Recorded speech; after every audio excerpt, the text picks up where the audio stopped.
Friends, in 2 weeks, July 8th of 2017, will be our 8th birthday. And over those 8 years, you and I have driven some incredible cars. We've driven Aston Martins, McLarens, 911 Targas, we've driven rally cars, hell, I even piloted the Goodyear blimp. But in all that time, there is one car that I have never driven, and it also just happens to be the best-selling car in America for the last 15 years. So without further ado, we are going to drive a Toyota Camry, but not just any Toyota Camry, a Toyota Camry that I would argue looks a little bit like an Alfa Romeo Giulia. In this specific one, has a cool kind of paint job and has a V6 engine. But here's the thing that really stands out.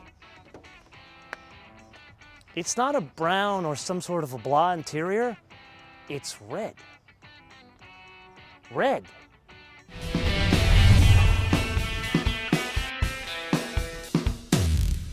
So let's unpack bullets and numbers on output, but before we do that, we need to understand what's going on here.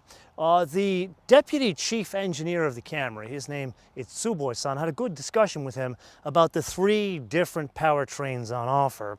And this is based on the Toyota New Global Architecture, TNGA. They all have to have some weirdo acronym, kind of like SPA over at Volvo. But this underpins the Prius, that CHR we just drove, and now the new Camry. So let's start with the most basic vanilla version, and that is the 4-cylinder, which is an all-new engine. So it's 2.5 liters, puts out 203 horsepower, or in the fancy XSE, which to you and I is the sport version, 206 horsepower. Both come in at 6,600 RPM, but the torque, more interesting to us, it's either 184 pound-feet or 186 in the sport model. Now you're probably asking yourself, well, what's the engine speed on that? Well, that comes in at 5,000 RPM. Forget about whether it's the 184 or 186, but how do they do it? Well, Tsuboi-san told me they changed the exhaust. It's a quad exhaust on a Camry, and basically that changes the back pressure, hence it's a little bit more power. Then speaking of power, there's this one. This is a 3.5 V6. Now this is not all new, but what's unique about this, it's really the only D-segment car left out there that has a V6 on offer. This one is 301 horsepower, also comes in at 6,600 RPM, 267 pound-feet of torque, comes in at a relatively aggressive 4,700 RPM. Now, in talking with Tsuboi-san, we had a good discussion about this because there is a hybrid version on offer. And so I asked him, is it very similar to, remember the RC and the RCF we drove way back in the day at Monticello Motor Club?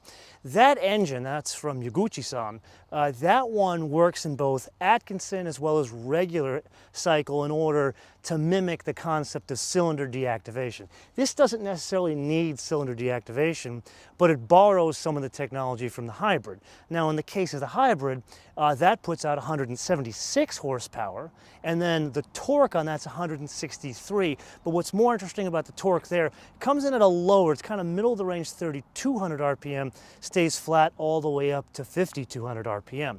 Also switches between Atkinson and normal cycle. Now, depending on which engine, changes the transmission. So in a V6 or a 4-cylinder gas, anything you want as long as it's an 8-speed automatic, also all new, like the 2.54. But when you move to a hybrid, sadly, anything you want as long as it's a CVT. So that is, I believe, everything underneath the hood here. I feel we need to focus on some of the bigger changes, and that is driving dynamics. Now, before we press on to this segment, I need to pose a riddle here. And the riddle is this: what does the 2018 Camry have in common with old school Pontiacs? You think on that for a minute. Ready?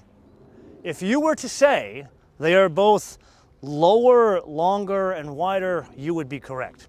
Now, to unpack this, once again, we need to talk about our friend Tsuboi-san, the deputy chief engineer of the Camry. And he's been working on the Camry business for 10 years, has been at Toyota for 31 years, and 3 of those years he did at Ann Arbor. Anyway, do you remember Kobusan, who worked on the CHR? He was the deputy chief engineer of that car. Well, the two of them kind of collaborated here because they both have a double wishbone rear suspension.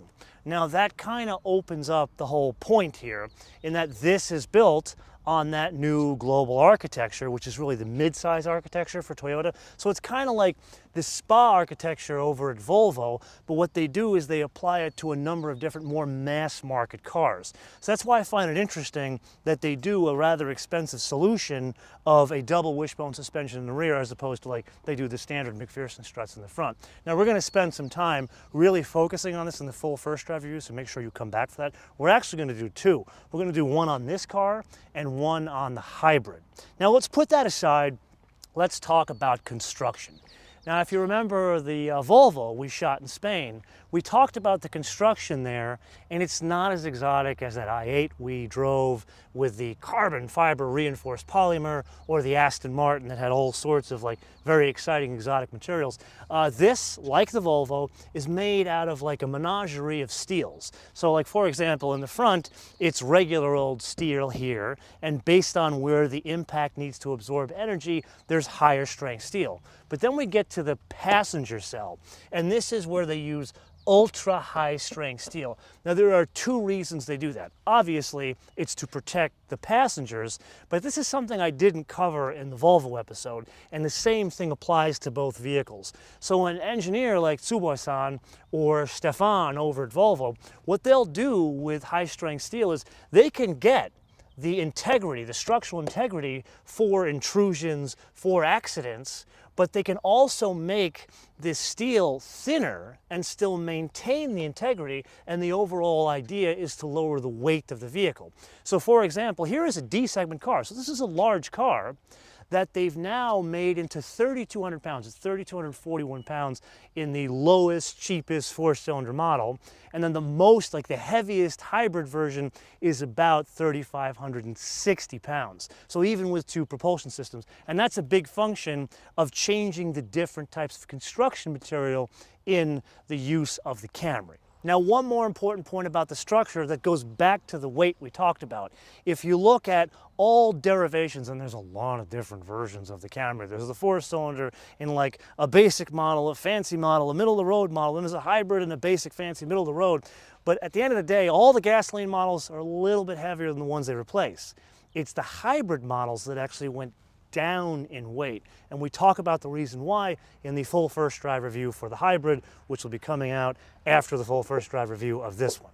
Okay, now let's get to the point where I would argue are the biggest changes.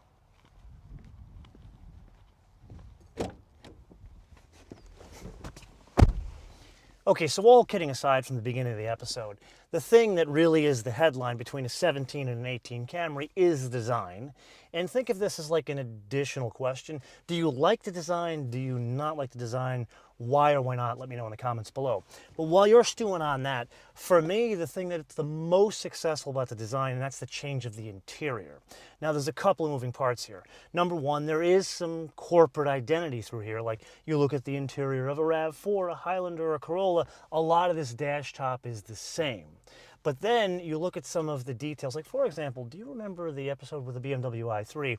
The color and trim there, specifically the textures, there were too many textures going on there. Then we looked at the i8, that was just right, almost like Goldilocks. That one, it had, what, 4 different textures going on? This is even less. So there's one here, and one here, and then there's some trim pieces here.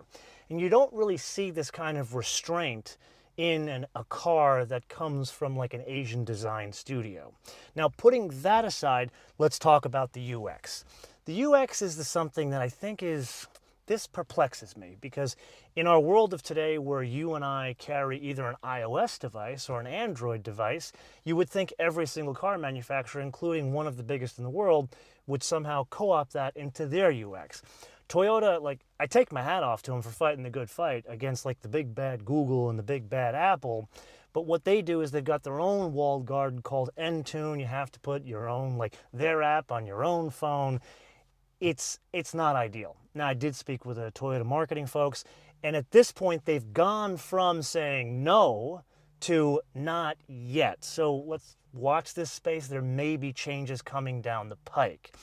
And there's one other thing I want to point out, find interesting beyond just the red seats here, and that is this is a Toyota Camry, so I wouldn't expect a totally kicking stereo, but they've now offered, and not just in the fancy sporty model, but also in the hybrid, a 10.5-inch subwoofer that sits in the rear parcel shelf. That, am I the only one that finds that interesting? Anyway, let's go back outside. Now there's one more thing here. We talked about all different powertrains on offer, but one thing we didn't talk about is the details of an EV mode on the battery electric vehicle. Currently there is no plug-in on offer, so there is an EV mode. It will work up to 75 miles an hour, and there's it's kind of like reading hieroglyphics. It depends on how much load is on the pedal and the speed, whether you're going up the hill.